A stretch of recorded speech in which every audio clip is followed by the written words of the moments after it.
This is interesting. Bumble paid out $22.5 million to settle a case about unclear subscription terms. So Yeah. these Bumble, Tinder, Raya, all of these dating apps, right? They're very confusing to me in the sense of like if you go on like a sports gambling app, right? Like a FanDuel, and you put in money and you're like consistently going, there will be like notifications that come up to like keep you sane, like from not spending too much, and there will be warnings. You can set limits and stuff like that. Huh? Um, with dating apps, none of that. Like Right.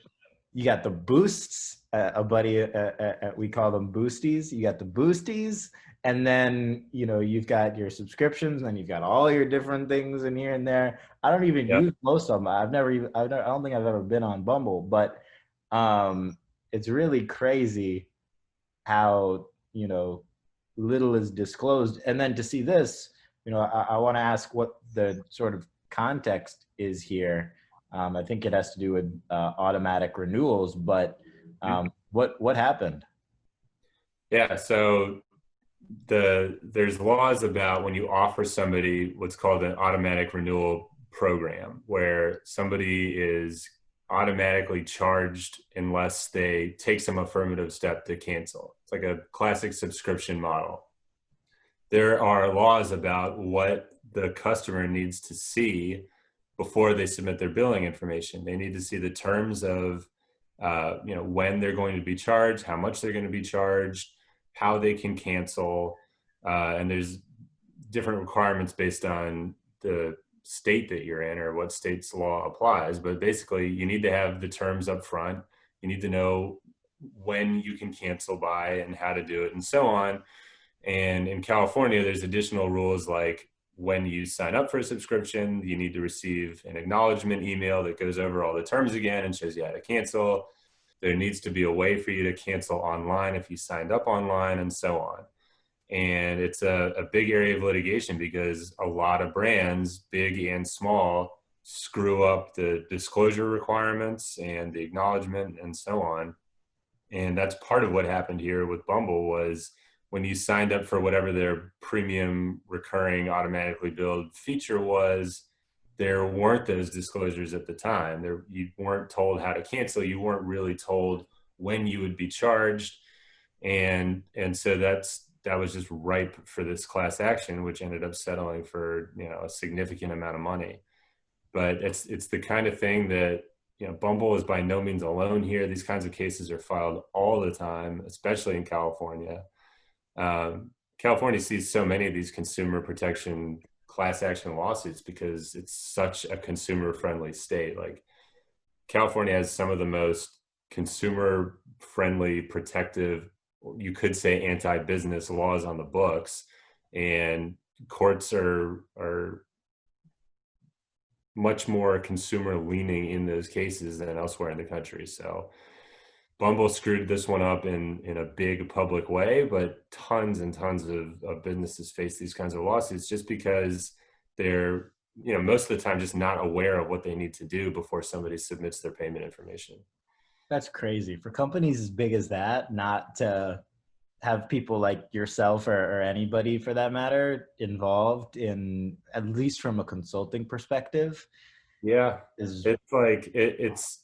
I think about that a lot too, and and people say that like, how can a company this big and this sophisticated? It's not like Bumble came out, 2 years ago. They've been around. How could they miss this? I think it's a combination of things. It's one, there's so much compliance work and legal compliance that needs to be done for a company that size that sometimes things just slip through the cracks. I think probably in this situation, the marketing and app development team is not always running everything by legal before it goes live. And it was probably just one of those things that got pushed out without somebody who really needed to take time to put eyes on it, putting eyes on it. And it's possible that, I'm totally speculating, but it's possible that Bumble's legal team was totally on top of these issues from a, not consulting is not the right word, but it's possible they had training about this. Like, here's what we need to do when we roll out subscriptions, and somebody just missed the memo when they were developing this and putting it out. Totally possible that happened. Well, that dude's not working there anymore. He wasn't happy to learn about this. He's over at Tinder now. Yeah. No, I can only imagine the difficulties that you would run across legally with a dating app. Yeah. Yeah, there's actually specific laws that apply to dating apps that also add additional steps that you need to take when you're running subscription, like paid premium services about them. And I, I, I don't want to say exactly what the cause of that was. Like, why did the legislature sit down and say, you know what, we really need to put dating app laws on the books?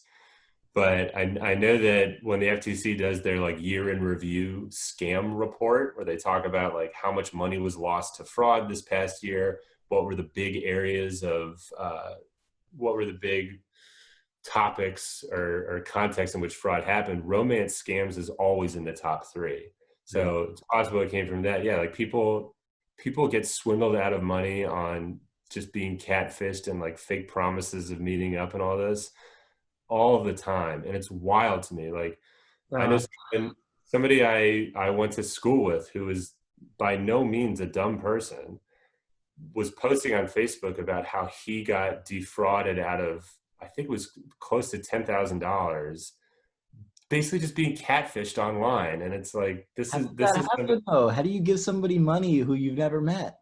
I know, it's one of those things that's really hard for me to understand how you would be in that situation.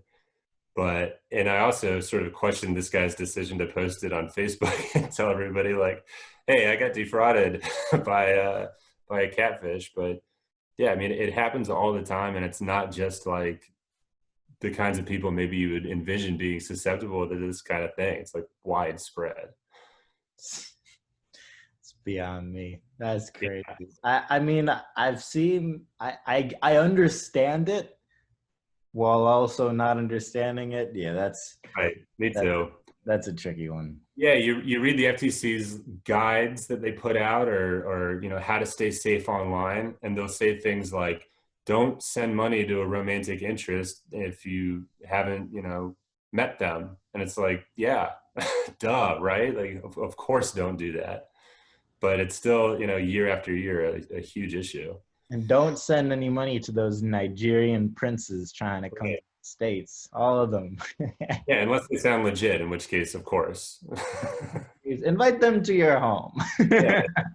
Unless they say they have millions of dollars for you, in which case, of course.